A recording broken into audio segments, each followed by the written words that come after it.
So, coming off, it was just a great win.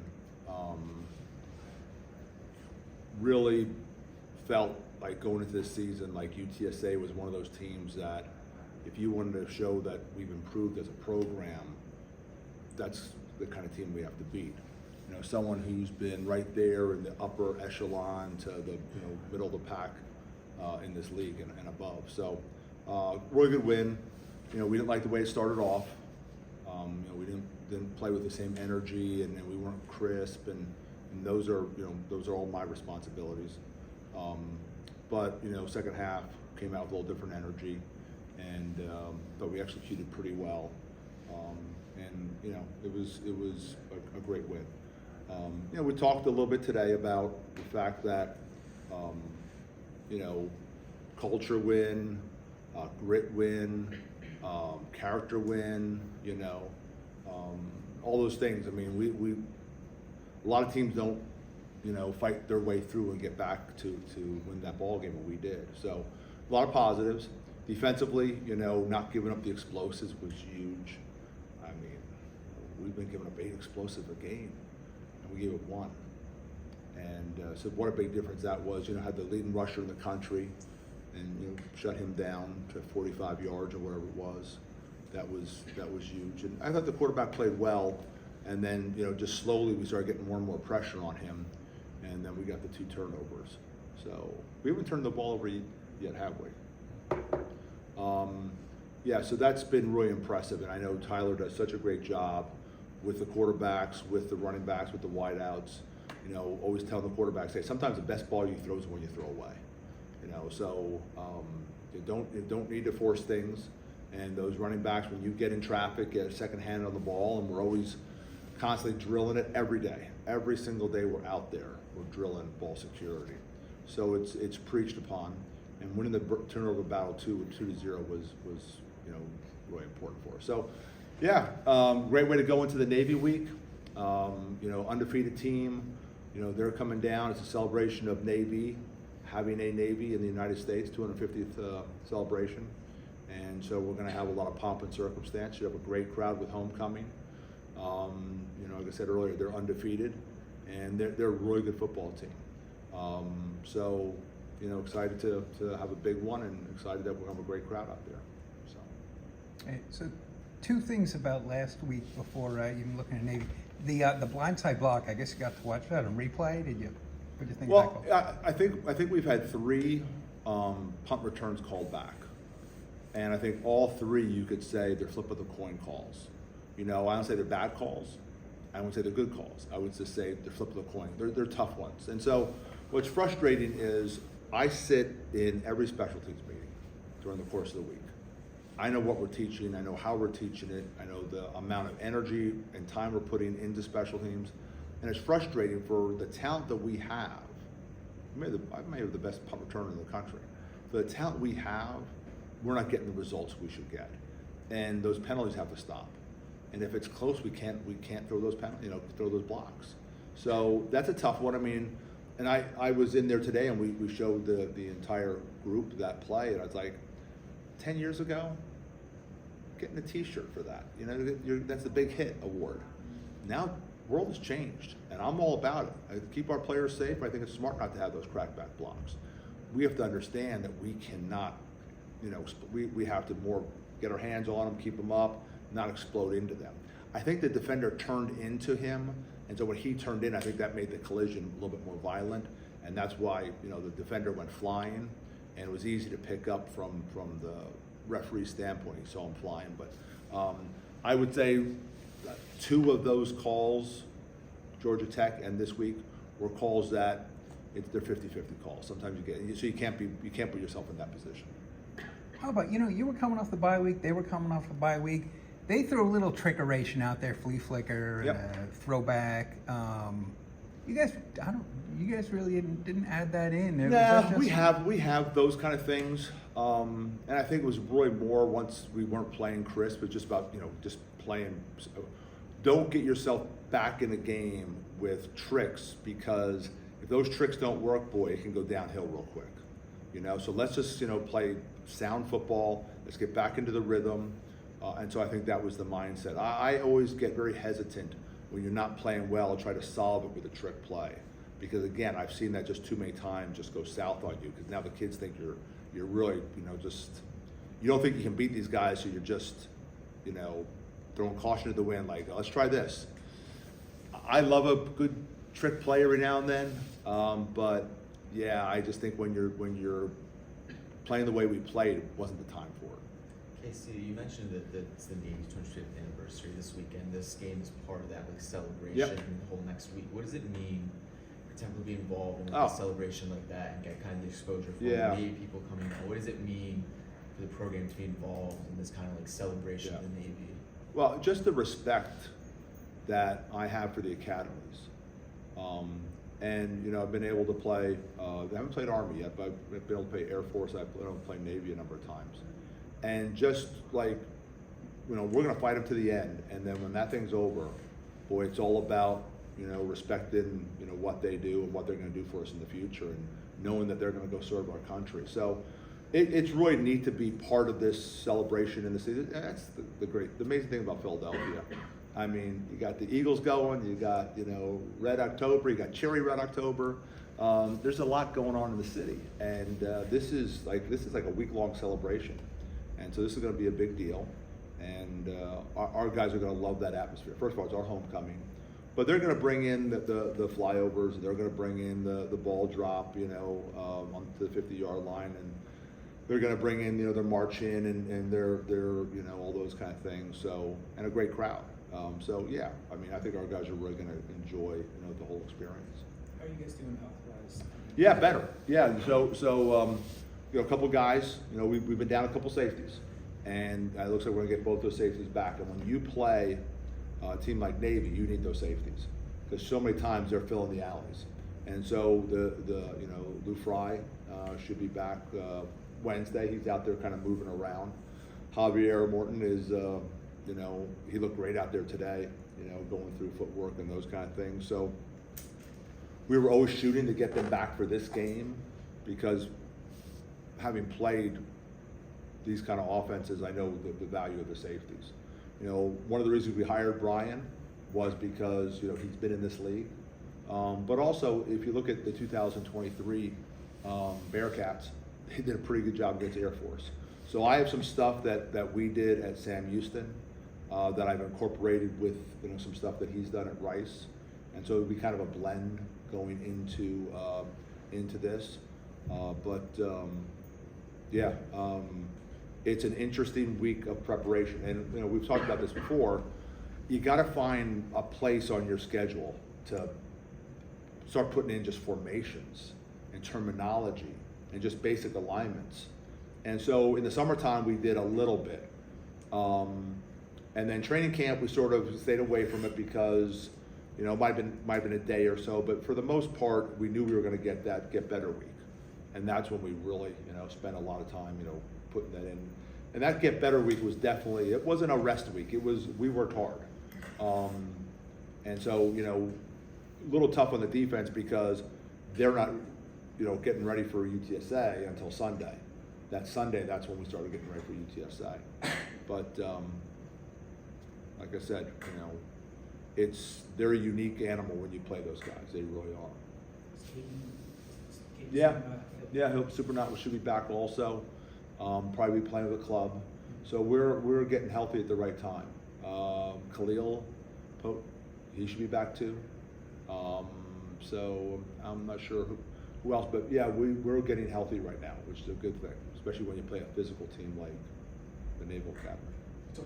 You talked about starting, I guess, kind of slower last week. How are you changing that up so when you start off against Navy, you can play your game, you don't fall behind? Yeah. So we just had a leadership council meeting, and we talked about that. And I talked a little bit about the sense of urgency, and just I think sometimes we have to do a better job as coaches teaching them what our expectations are. And we've talked a lot about just like little simple things, like the best teams I've been around, like in the locker room prior to the game, they are either got their phone or their iPad and they're just getting a couple extra reps just to get them locked in. You're not sitting there going an hour worth of film, but there might be 10 clips. You know, that we're trying to teach them, okay, this is the culture. This is how winning teams win. It's like there's a focus, and it's all about, okay, going and playing this game. It's not about how much war paint you can put on. It's not about how long your towel can be. It's not about all any of that nonsense. It's about, let's go win a football game. And so, you know, it's you know, we're a work in progress. I think that's the best way to put it. We're a work in progress. There are some really good things. I like our talent. I like our kids. I think we have great kids. And they all said the same thing, like, Coach, we love the locker room. I mean, we're very close. So it's good. There's good things to work with. Now it's teaching them, okay, this is what winning programs do. This is how you attack it. I always remind them, you get one shot at 2025. I always remind them there's no do-overs. I always remind them, like, once the season's over, it's over. And so you don't ever want to have those regrets.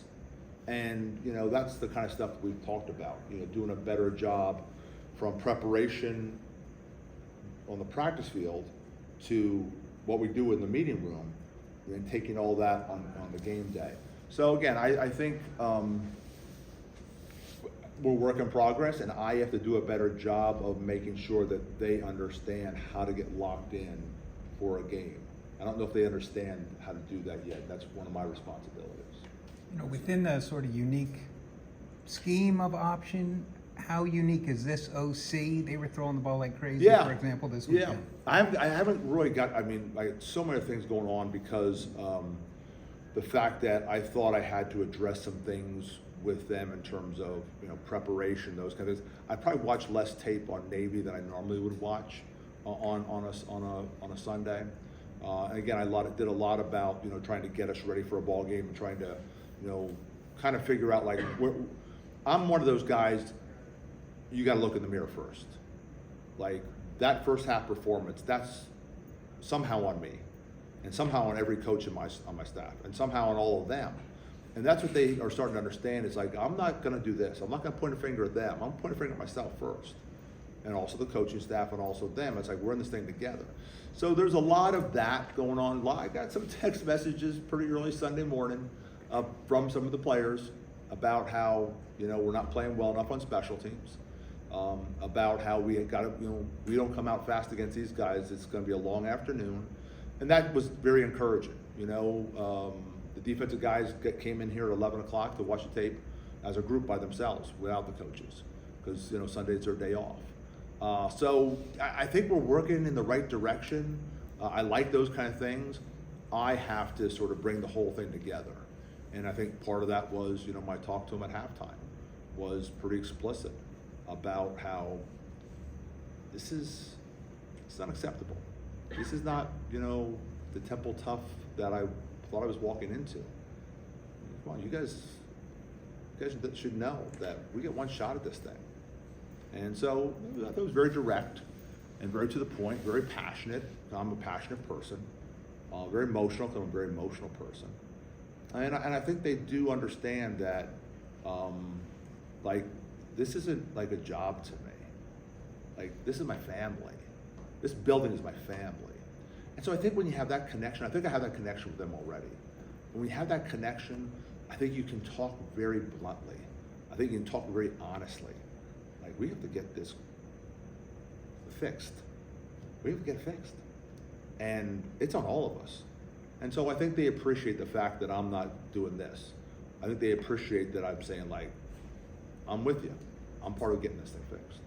I know you don't get to look at Navy every week over the last few years, but when was the last time you could remember them throwing the ball as much? It's not like quarterback, like, it's not like they fell behind last week. Like, Yeah. scores, like, they are incorporating it into what they do. Yeah. I've never seen them throw the ball like this. I think they feel they have a really good receiver. And I think they feel the quarterback, you know, is super talented. You know, he's not maybe that guy who's going to shake you and take it for 80, but, well, he's athletic, and he throws the ball really well. And so I think they're smart. It's like, you know, in that offense, boy, it's a lot of, like, you know, repetition, and you just come downhill, and you come downhill, and you come downhill. And then you come downhill and they're behind you. You know, so I think, you know, they're playing to their strengths. Their strength is that, you know, this kid can throw it. And what your hope is that historically, Navy has not been a great pass protection team. So what you have to do is you have to transition quickly from the run to the pass. And that's what you're hoping to do is you're trying to, you know, in that transition, you're trying to get some pressure on him and get some hits on him. But no, I mean, when I saw the stats, I'm like, who are we playing this week? You know, that does not look like the triple option I remember. But they're very traditional. They still line up in the same stuff and run it, but they've been a little bit more aggressive in their passing game. Does that help you attack, or if they are going to drop back a little bit more? Where you can Yeah, I think so. I think, you know, I think what makes them so good is, you know, they're so good on first down. And when you're that good on first down, you put yourself in a lot of second and third and fourth in manageables and in makeables. And so, like, if you want to wing it around and go a lot of second and tens, I'm good with that. So I think there's a fine line. I think it's one of those when they get a rhythm, they're going to throw the ball. I think if they're not in rhythm, he's not going to throw the football. So, you know, it's one of those take what they give you. They will test us now. There's no question they'll test us. And one of the things we've been working really hard on is, you know, keeping your eyes on your responsibility. Don't drift, because that's how they get you, you know. And when we're out there, you know, a lot of times when we practice without a football. I don't care if the fullback has the ball or not, we're tackling him. I don't care if the quarterback has the ball or not, we're tackling him. I don't care if the pitchman has the ball or not, we're tackling him. I mean, if that's your responsibility, don't be guessing. It's amazing how good they are. All of a sudden, little sleight of hand, that ball's not in the fullback's belly, and the quarterbacks keep it, and you know, you were diving on the fullback when the quarterback kept it. Just do your job. Know your job, do your job, and that's kind of been a big theme of ours lately. You know, knowing your job and doing your job. So, How about sort of the offensive must-haves against what they do defensively and because right possession and that kind of thing? yeah. So I think, you know, Tyler's done a really good job of managing a game to win a game, not necessarily to score the most points he can score, and that's hard sometimes, you know, for an offensive coordinator. But that's why, like, you know, we're not out there against Georgia Tech and throwing it 50 times. I mean, we're just going to put our defense in harm's way. So there's a little ball control aspect to you too, where you want to, you know, keep your defense off the field, because boy, they can get some drives going, and all of a sudden you're out there 12, 13, 14 plays. Last thing you want to do is go put your defense back out there for another 13, 14, 15 plays. So it's there's some complementary. You gotta stay within what makes you successful, but at the same time you gotta be conscious of, like, we can't live in the 3 and out world. We live in the 3 and out world. Ooh, it's gonna be a long day. It's gonna be a really long day. Before Hunter broke off that run, what was not, when you look back at Saturday, what was not working for you guys in terms of running block? Yeah, I know. I'm probably not gonna say. So there's some things that when we looked at the tape, we're like, yeah, those numbers shouldn't have ended up being those numbers. But again, let's let those guys at the Naval Academy figure that out. But I think we all felt that it wasn't that we didn't have some things blocked up. It's just that we didn't execute a couple parts of the offense the way we should have executed it. So maybe this is a very disciplined team being a part of the academy. And with the week-long celebration that you alluded to earlier, how are you going to keep the team disciplined with homecoming, with it being a home game, to stay on their assignments? Yeah, so I just think, you know, that's been a theme of mine, you know, since the day I got here. Is know your job, do your job, and just like so locked in on, okay, like what is your responsibility? Don't worry about other people's responsibility. And you get tested here now, because they do such a good job of just kind of poking you. Well, poke you here. Okay, you held up. Well, let's poke you here. Okay, you held up. Let's poke you there. You didn't hold up. And then all of a sudden, like, they'll start going some up-tempo stuff, and it's like a mad dash. If they're prodding and they find you, you know. I remember playing Navy in 03. And were you even born in 03? I don't think you were born. Almost. And I know my defensive coordinator, we knew we were cheating the drill a little bit. We had cheated a little bit, and we were having some success, and all of a sudden, oh no, they found us. And then it was also, you saw them go up tempo, now they're just hammering away at us. And we'd basically call timeout and kind of get a couple of things fixed, because we knew we were cheating the drill a little bit. We knew we were gonna, fudge some things, and as soon as they figured out we were fudging some things, boy, they made us pay. So they do a really good job of, they understand that offense better than anyone else. And they really do a good job of just kind of prodding at you. And boy, if you can't hold up somewhere, man, they just make you pay. The team the last few years consistently being stuck at the 3-win mark. Are there any non-scheming, psychological, cultural barriers possibly that is with the team, or have you thought that? Yeah, I think it's a great question because we haven't talked about it at all. Not at all. I really try to get to a place where, like, this team, this season, I wasn't part of last year. I try not to go back there too much with them. It's more like what's happening right now, what are we gonna do moving forward? But it's a great question because I know that's something I've gotten from a number of people. Hey, you tied the, I was like, so, I mean, that wasn't a goal. The goal is to get to a bowl. The goal is to get to the conference championship game. The goal is to win the conference championship, win a bowl. So those are the kind of things that we're trying to progress towards. But yeah, I'm very conscious of the fact that a lot of people want to make that correlation that we're at that 3-win. Can we get to that 4-win, 5-win, that kind of thing. So. That's one good You expect Sekou to be okay Saturday? Yeah. So it was more like he had a little shoulder issue last year, and that's I think when he got the other shoulder, he thought it was the same sort of thing. It's just a strain. So it's a strain. It's a strained shoulder, and he should be 100% ready to go. So again, we got out healthier than I thought we were going to get out. I thought a couple guys got banged up, and then the trainer's report today was awesome, and it was like, it's what we need going into Navy. Having those 2 safeties back will be a big deal because again, you never have enough fresh bodies in the back end with the way those guys have to make tackles. You know you're going to be getting those guys off the field eventually. So having Javier back and Lou back is a big deal. Thanks, Coach. All right, thanks guys.